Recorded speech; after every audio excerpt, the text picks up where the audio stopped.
My stepfather stole my home, but he forgot one thing. Before we begin the story, take a moment to support us by liking, sharing, and subscribing. Your support means the world to our channel and helps us spread more shocking true stories to light. Now, let's get started. Snowflakes drifted lazily against the windshield as Emily Brown tightened her grip on the steering wheel. The familiar streets of suburban Boston unfolded before her, unchanged yet foreign. Maple trees lined the sidewalks, their branches dusted in white, and the old red-brick library stood as sturdy as ever. Even the park where she had spent countless childhood afternoons remained the same. But Emily knew better. Home wasn't home anymore. 3 years. That's how long it had been since her last visit. She had skipped birthdays, holidays, even the second and third memorials for her father, Jonathan Brown. Work had been her excuse. A demanding role at the New York Museum of Art had kept her too busy to visit. But deep down, she knew the truth. Since the day her father passed, this house, this town, felt like a place she no longer belonged. Pulling into the driveway, Emily turned off the engine and exhaled. The house before her looked familiar, but wrong. The worn stone pathway leading to the front door had been replaced with a sleek, modern design. The rose bushes her father had lovingly tended were gone, ripped out and replaced with symmetrical hedges and stainless steel planters. It was the same house, but it wasn't. Before she could knock, the front door swung open. "Emily, you finally made it." Victoria Brown stood in the doorway, dressed impeccably in a cashmere sweater and pearl earrings. She looked elegant, refined, almost like a stranger. Gone was the warm, modest woman who had once been a schoolteacher. Emily forced a smile. "Hi, Mom." Victoria leaned in for a brief, cold hug. It was the kind of embrace that said, "You're here, but you're late." "Richard," Victoria called over her shoulder. "Emily's here." Footsteps echoed from inside the house. A moment later, Richard Sterling appeared, stepping into the doorway with an air of authority. Emily had never met him in person, but she knew who he was. Her mother's husband, a real estate developer, and, more than anything, the man who had slowly erased her father's presence from this home. Richard smiled, a politician's smile. "Emily, finally we meet." He gripped her shoulders firmly, holding her at arm's length as if inspecting her.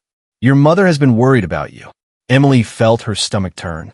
There was a slight condescension in his voice, a hidden accusation, as if she had been neglecting her duty as a daughter. "Work's been busy," she replied, stepping past him into the house. And that was when the real shock hit her. The once warm, wooden interior had been transformed into something cold and unfamiliar.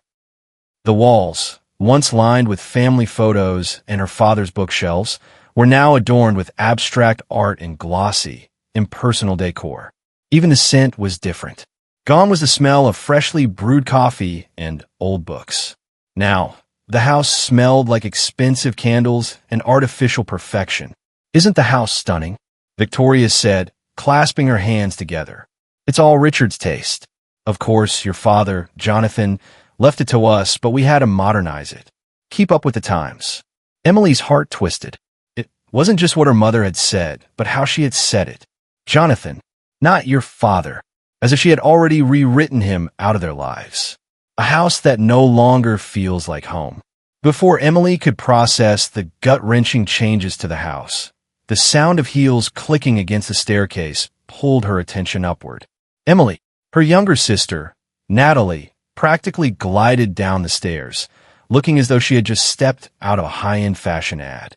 A designer dress, gold accessories, and perfectly styled waves of glossy brown hair.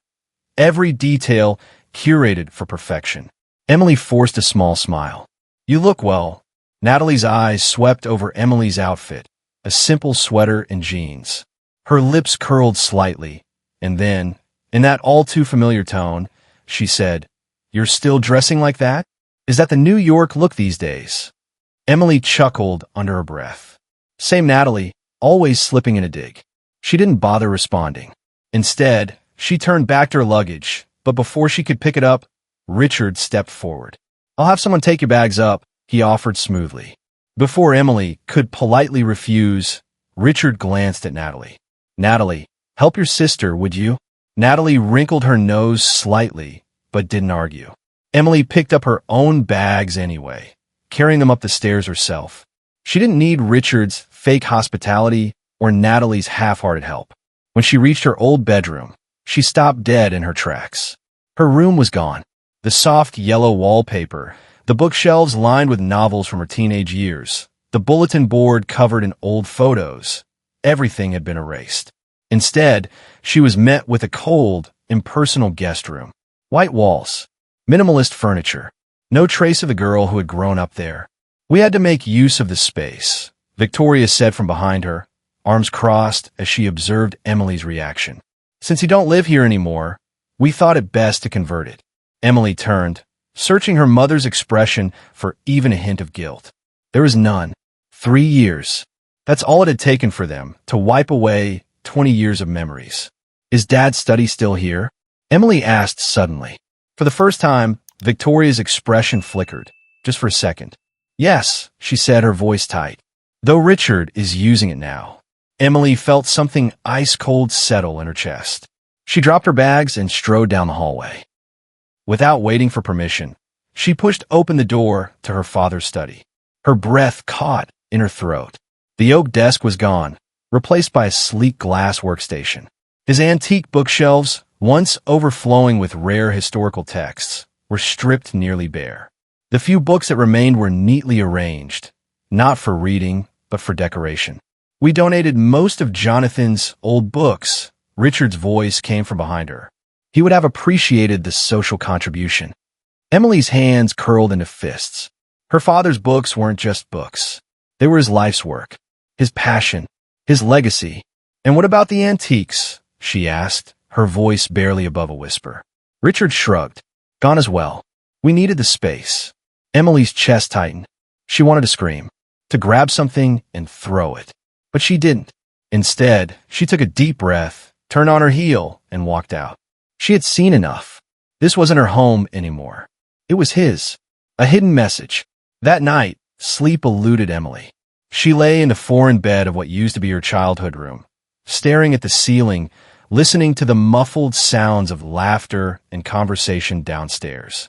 Her mother and Richard were entertaining guests, most likely his business associates. It felt strange. Thanksgiving was always an intimate family affair. Her father had insisted on it. Now, it seemed even that tradition had been stripped away. Sitting up, she exhaled slowly. Something wasn't right. Her mother's expression when she asked about her father's study. The way Richard had so casually dismissed her father's books and antiques. The way this house had been completely transformed in just 3 years. Emily had ignored her instincts for too long. Not anymore. Carefully, she slipped out of bed and made her way down the dimly lit hallway. The house was silent now. Everyone either asleep or too preoccupied with their own matters to notice her. She reached her father's study and gently turned the doorknob.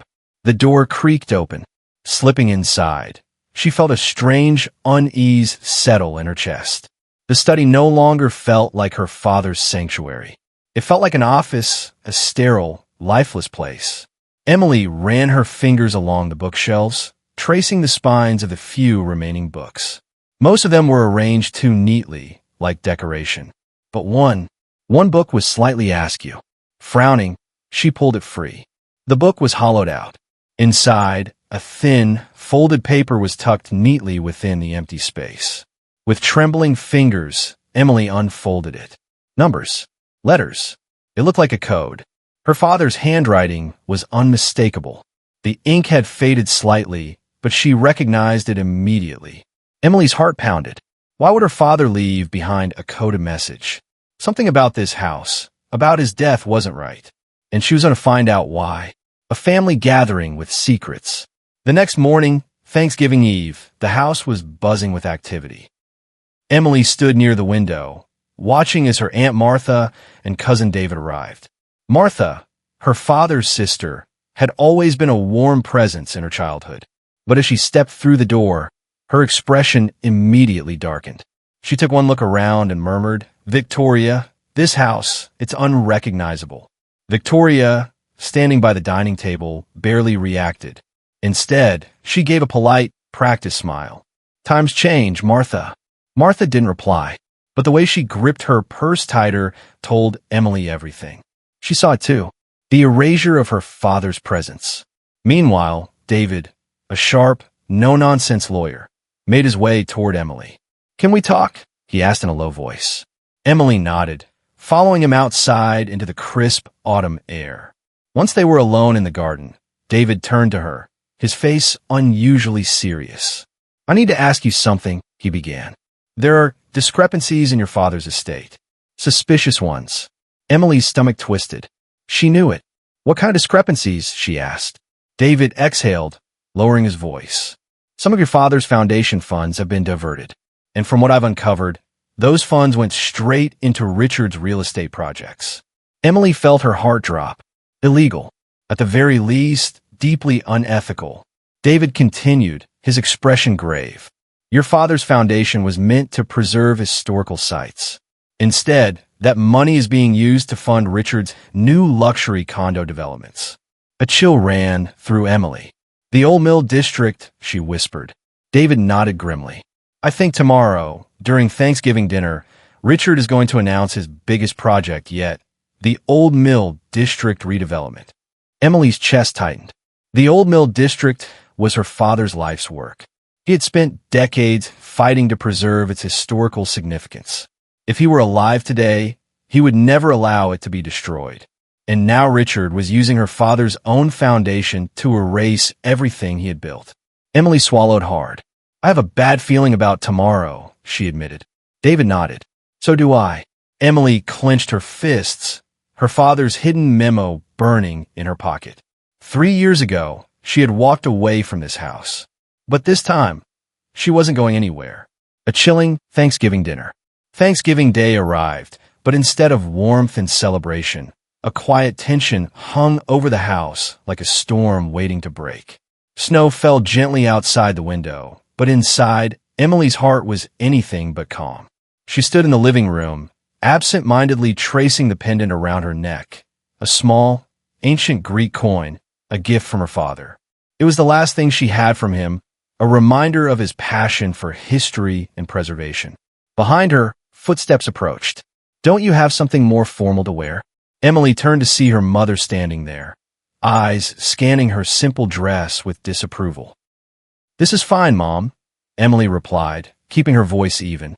"It's Dad's favorite color." For the briefest second, Victoria's expression tightened.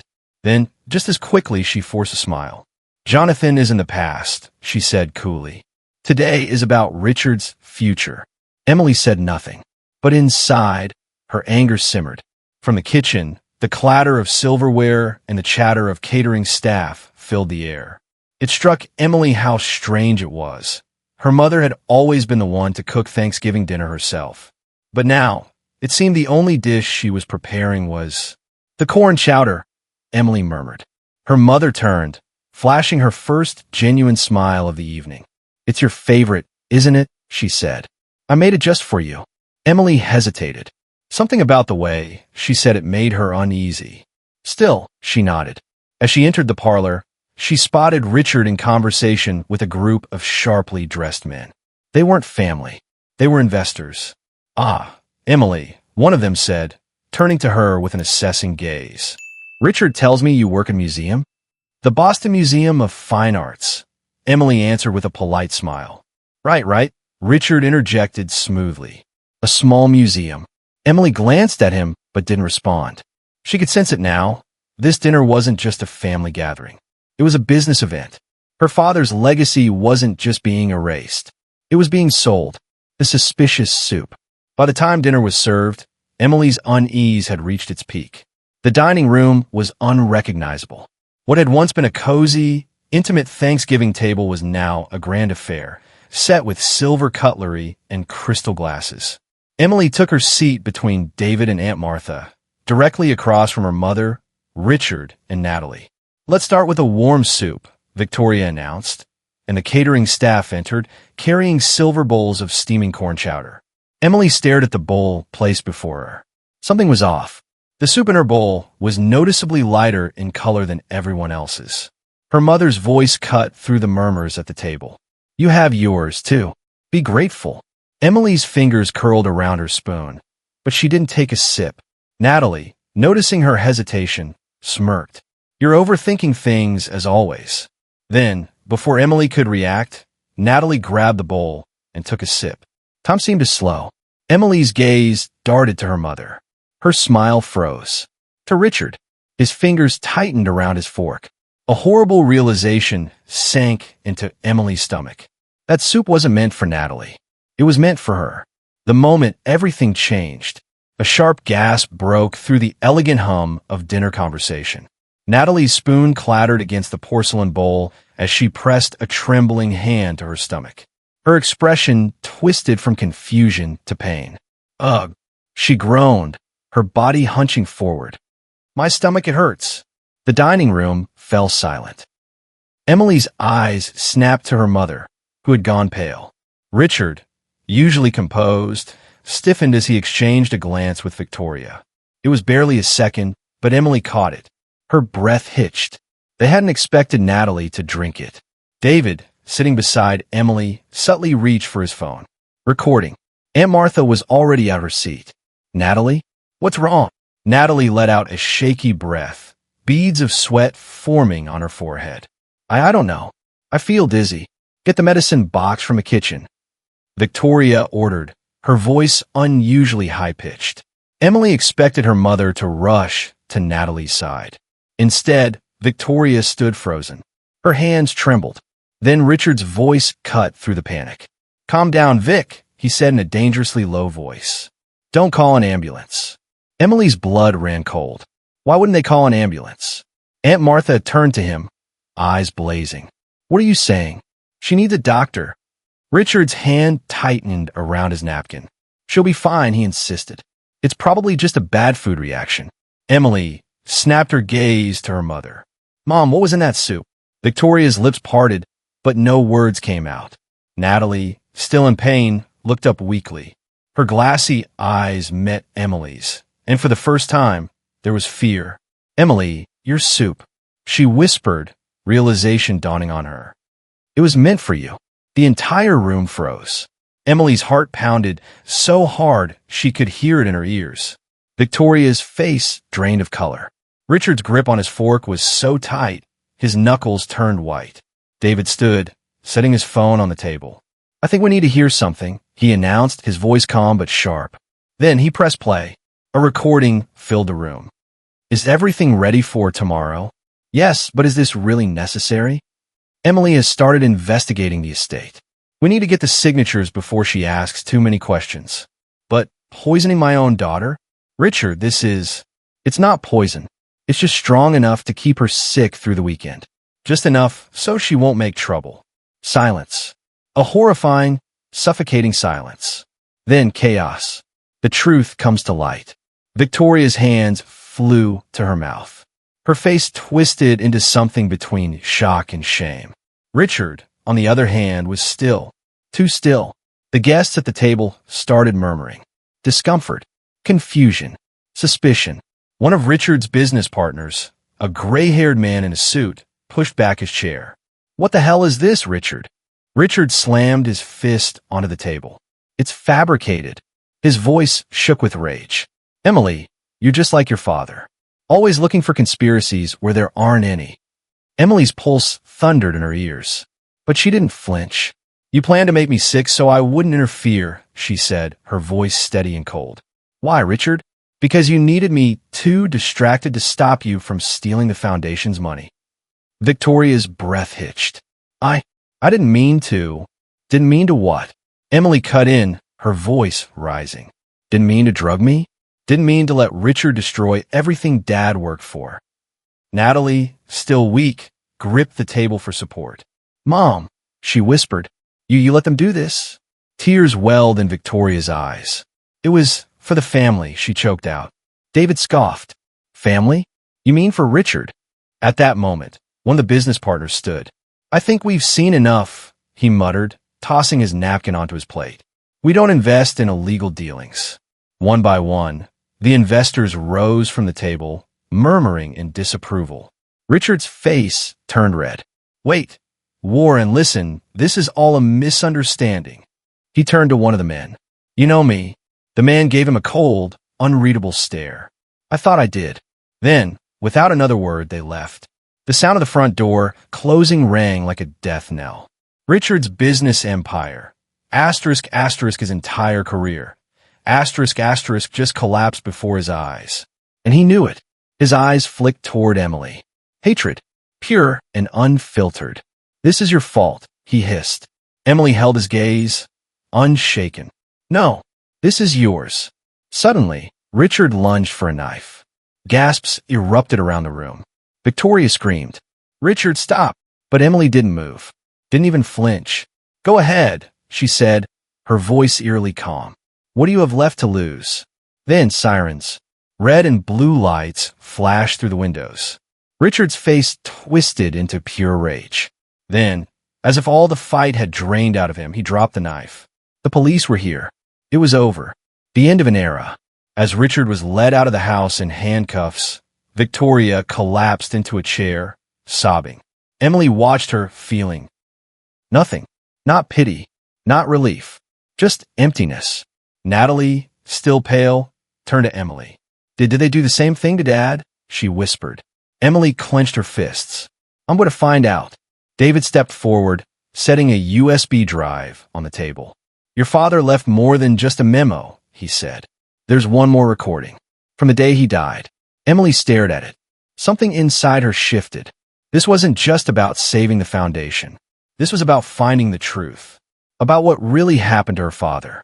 Taking a deep breath, she picked up the USB. She was ready. The final truth.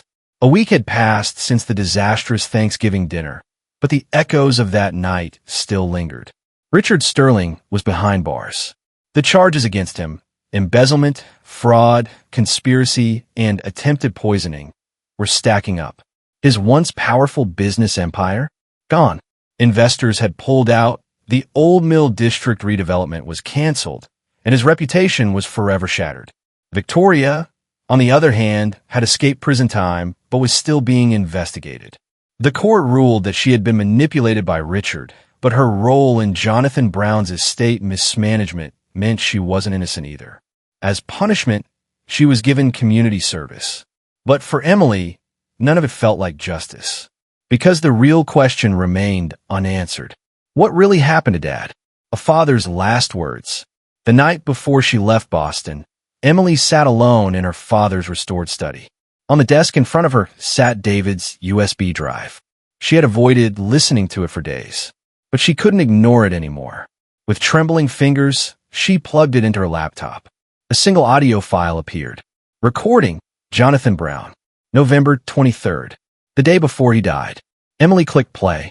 At first, there was silence. Then, her father's voice filled the room, warm, familiar, yet laced with tension. "If anything happens to me, I want someone to know the truth." Emily's breath hitched. "Richard Sterling has been trying to access my research. He doesn't care about preservation, only profit. He's been pushing Victoria to gain control over my estate, over the foundation, over everything I've built. But there's something bigger. I've uncovered documents linking Richard to fraudulent land deals. If I expose them, he'll lose everything." Then came a pause. A sound, like a chair scraping against the floor. And then a voice. "Jonathan, you're being ridiculous." Emily froze.